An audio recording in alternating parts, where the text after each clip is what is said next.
So the cabana house, as we like to call it, which is really a retrofitted garage, doesn't have black water plumbing. So I've been trying to come up with a way to run a toilet. So far we've just been using essentially a chamber pot and taking it into the house.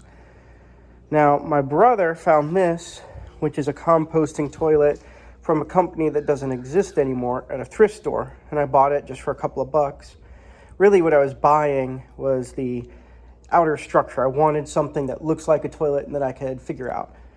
This device is supposed to run a heater and a fan and dry out the stuff, and it does not divert. That means you urinate and defecate in the same place, and then the urine dries out and you vent it. You have to run a vent from here up and out of the cabana house. I'm trying to do this without venting, and so far it hasn't worked. So I tried to use this toilet without venting, and it smells bad. So now I'm going to try a different means of composting toilet.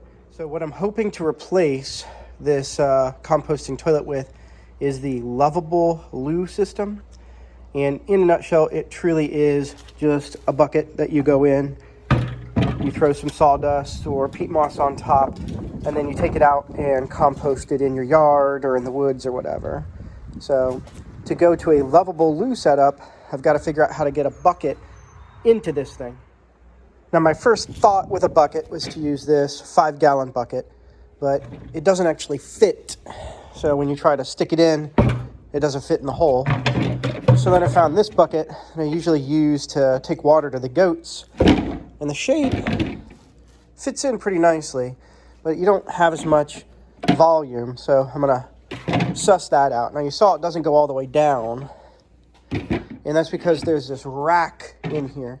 This toilet works by kind of macerating or cutting up whatever you drop in there into pieces and then falling into a different chamber. So I'm starting by removing the rack to make my depth a little better. So here's the rack. I removed it. It was kind of hard to get in there. I originally tried to remove the screws, but the way this toilet was assembled, this thing was obviously put in after the two halves were put together. These two halves have been glued tight now, so I'm kind of taking it apart backwards. So I couldn't get the screws out because I couldn't get underneath them to get to the nuts. So I cut this thing out, and it was in there so tight, I really couldn't get a power saw to it. So I just used a drywall saw, which is pretty small. So you can see I've got a lot more depth. Don't worry, this is just peat moss sitting on top of the drop chamber. And if I put this bucket in, it still doesn't go down because I've got this plastic barrier in the way, so I've got to remove that. So no tool screams precision quite like a Sawzall here. So I want to see if I can't come along and cut this here, and I don't think I can do the video, hold the saw, hold the phone all at the same time. So let's give it a try. So I've got that plastic plate out of the way. Let's see how this bucket fits. So still not going all the way in. Gotta figure out what it's catching on and go from there.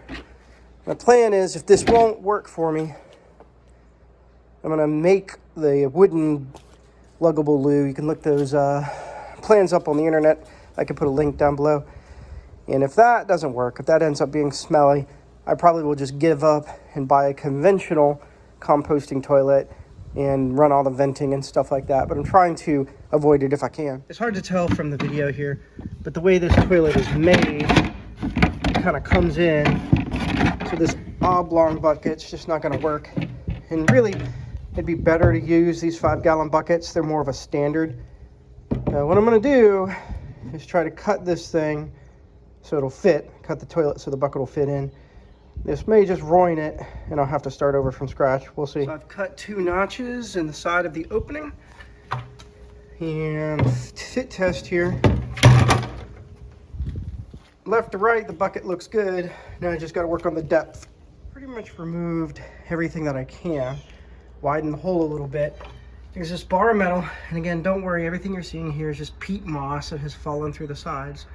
This bar metal is going to be a big pain in the butt. So I don't know if you can tell, I just stomped on it to bend it down and out of the way. I think I've pushed this piece of metal down and out of the way enough where this bucket actually fits perfectly. Now I've got a little gap here, but it actually worked out because the handle goes down in there nicely. And then if I shut it, not too bad. Now the point of this whole thing is really just furniture around a bucket. It doesn't matter if you build a box or a stool or use a bedside commode, whatever, just something you sit on. I just wanted it to look somewhat toilet-like, so I'm repurposing this other composter that wasn't working for me. And now I gotta set up the lovable loo, which is essentially just using compost or sawdust or peat moss in between sessions of using the bathroom. Now we'll see if this works out, see if it smells bad, and then we'll go from there. So I took a garden hose to it and sprayed out all the old mulch. And once it's dry, I'm gonna put it in the garage. We're gonna try it out. So here's the composting toilet, kind of set up like a luggable loo in all its glory. Haven't used it yet, so I just sprinkled a little bit of the peat moss in as a base layer. Got it in a bucket next to the toilet. I need to get a little scoop from the dollar store or something. So in my research of these toilets, I've kind of found a couple of features that people are looking for that kind of define a good toilet. And when I say research, it's really more looking at product reviews and figuring these things out. So number one, does it stink? Does it smell bad? Number two, does it spill? Does it leak? Number three, what does it look like?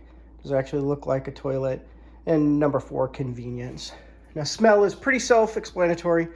If it smells bad, nobody's gonna want to keep the thing in their house, their RV, whatever. And there's a bunch of different ways manufacturers approach this. Kind of the big sticking point is whether you divert urine or not. That means, do you go number one and number two in the same receptacle, or does the urine go down a funnel and somewhere else? Now, I've had previous toilets like this kind of set up with a urine diverter, and in the reviews, what I've read online is the urine diverters always seem to smell bad, and that really is the experience. Now I'll show you kind of a jerry-rig setup we've had in the past. This is just a little measuring device that we melted a piece of tubing to.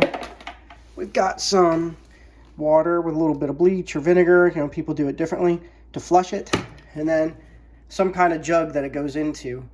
But inevitably, the urine always smells bad. Like, it doesn't take very long, you know, a day or two that you haven't emptied this thing. And obviously you can empty it every day, but the lines, the jug, everything just seems to get nasty and crusted over. So the lovable loo, you're going lovable loo. You're going urinating, you're pooping all in the same bucket, and it's all going out together. But supposedly it does not stink, so we'll see. Now the next thing, like I was saying, is does it leak? Now in this case, it doesn't matter. I mean, every composting toilet, essentially you're going into a bucket of some sort, and a bucket's not gonna leak. What they mean by leaking is if you install this thing in a camper or an RV or a schoolie or whatever, something mobile, a boat, and getting tossed and turned, bounced down the road, does however this thing contain its fecal matter leak all over your car, your RV, your camper. In my case, it doesn't matter because I'm sitting still. Next is, does it look like a toilet? And what that means really is, does this thing look like something somebody naive to composting toilets is going to recognize, that they're going to be comfortable with? These come in all kind of forms and factors. They can have different steps for the urine diversion, for flushing, and turning heating elements on and off. So do you feel like a layperson is going to recognize it as a toilet, can use it without a lot of directions? Finally, convenience. And what I mean by convenience is really, how often do you empty it? You know, really, you could go poop in the woods every time you need to go. But, 3 a.m. on a cold, windy, rainy day, that's really not convenient. Digging a cat hole every time. You could have a composting toilet where every single time you go, you have to clean it out and dump it. And again, it's not convenient. So really, how many times can you go in this thing before you have to empty it? And how easy is it to empty? In this case, I'll have to find out how long a 5-gallon bucket lasts for me. And we'll go from there. A lot of the other composting toilets, the combined urine and feces, essentially you just pee into a jug. you poop into a bucket, and there's a device that churns up the poop, and then you add some sawdust or mulch or bulking agent, peat moss, whatever. And there's a heating element that dries everything out. And so you're reducing the water volume of your feces, and it makes it smaller. So you will eventually have smaller volume, so you can go in the thing more. You have to, empty it less. But really, you're just drying everything out so that you can empty it, once a week or whatever. You're actually not composting anything. Really, none of these toilets are composting. You are going into a bucket, and then you're taking that bucket and putting it somewhere else, and that's where the composting happens. So we'll see. Now, I do have a family member who needs an accessible toilet, and a lot of times they just use a bedside commode. The handles make it easy to get on and off. You can put this over a toilet, but sometimes I just use it freestanding. My big high-tech idea on how to use a composting toilet with this is to stick the bucket under it. Now, I can make it prettier, but essentially this will work. And I'm showing you this kind of to give an example that you really don't need a lot of infrastructure. You can buy these bedside commodes brand new for less than $100. You can get them at Goodwill for, $50, $30 sometimes. And really, you just need something to sit on and a receptacle, and then you cover what you do with some bulking agent, like I said, peat moss, sawdust, whatever, and you've got yourself a composting toilet. Now the question is, what do you do when the bucket is full? And I'll answer that here in a minute. So this is what you do with the composting toilet material. And you can see I literally have nothing here because I'm going to build the composting bins for you. Now I'm going to go with the 3-bin method. That means I'm literally going to build 3 baskets. The way it works is you fill up 1 basket. Next year, you fill up the next basket. And in the 3rd year, you fill up the 3rd basket. And by the time you're done with that 3rd basket, you're going to be able to go back to the first one, and it's totally composted. People do 2 basket systems, one year each basket, but I feel like I'm just going to play it safe by doing the 3rd year thing. Now, I'm going to sit it right here next to the goat fence, but I got a little bit of clearing to do first. Davis is helping flatten down the cattle panel or something. Sometimes you look stronger, right? When you roll up your sleeves? Yeah? Yep. Why? Who knows? You're showing off your muscles. This is a long stick. How much can I carry? I don't know. You can carry a lot because you're pretty strong. I didn't know I can carry stuff on my shoulder. So, Dede, what are you doing with the sticks? Making a house. A house? Yeah. Oh, hello. Why?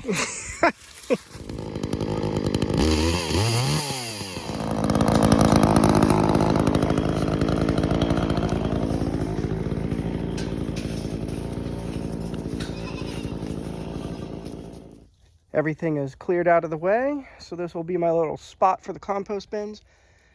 You saw that I cut a tree down, and the goats immediately ran to go get it. When I'm working out in the yard, I usually keep their fence open, just let them go where they want to go. And they always want to be where I am. And I dropped the tree, and they ran over and started eating it. So I drug a little bit of the extra stuff into their pen, and they're having a lot of fun. It's winter time, so there's not as much green, so they're way more excited about it. So I've put my stakes in the ground just to kind of eyeball where I want it. I haven't really measured anything. You can kind of see where I'd have bin number 1, bin number 2, and then bin number 3. Hi guys. And so now, just kind of measuring out, I counted 6 blocks, 1, 2, 3, 4, 5, 6. So each side will be about 6 blocks of this thing. And I'm snipping it with my wire cutters. And what I'm going to do is leave intact blocks. So I'm not going to use a piece with these wires sticking over. So I'm going to cut these here too, just so they're not sticking out and can catch somebody and cause damage. So I've got 3 walls cut here. And you can kind of see the box is starting to take shape. And again, I just put the spikes in the ground here to get a sense of it. I haven't actually measured them out yet. Now, technically I could use the goat fence here as the back wall, but I'm actually going to give it like a 6-inch, 12-inch gap, just so these guys can't stick their heads through the fence and eat out of the compost bin. If they've got, or if we've got extra vegetables, we'll give it to them.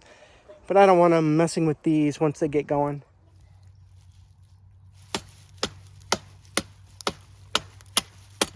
Can I cut down a whole tree? You can. So it's like as strong as that thing I got for Christmas. All right, now I've got all the panels cut. I need to actually pull up these stakes and put them where they really belong, kind of measure them out properly. But we're getting there, right, Day Day? Go.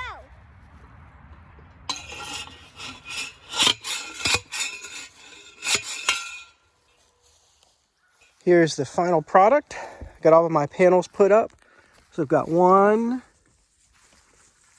2, 3 bins ready for composting. And if there really is any trick to owning a composting toilet, this would be the quote trick, which is having somewhere for it to go and to compost properly. Now, like I said before, you can use the 2-bin system, the 3-bin system, whatever works. I'm just doing this in abundance of caution so that if anything isn't fully composted in 1 year, 2 or 3 years, should do the trick. So just like the composting toilet in the house, when you put compost in these bins, you want to cover each layer with something. And typically straw is what we use. Luckily, I built everything right next to the infamous pallet shed, which doubles as the goat barn. And that's where I keep my straw. So it's about a 5-foot walk to get everything together. Eventually, the pallet shed's got to be replaced, but I've yet to come up with a plan for that. Here's our very first compost bucket. It's got like 2 things in it. All right, goats, are you ready? They're mad we're not giving it to them. What? They want compost.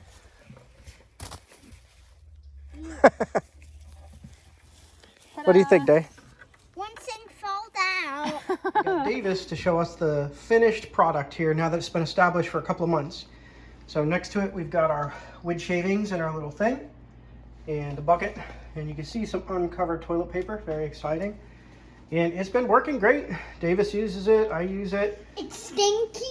It's not stinky. It is stinky. That is a lie. Does it actually stink? Smell. It stinks. It does not. It stinks. You are a liar. You're a liar. Anyway, it doesn't stink and it works out well. Anyway, it does stink.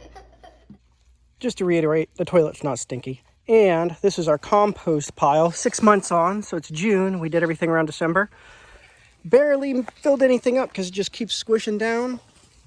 So you can kind of see there we're in the compost heat level. And everything looks good, and here's Davis feeding the goats.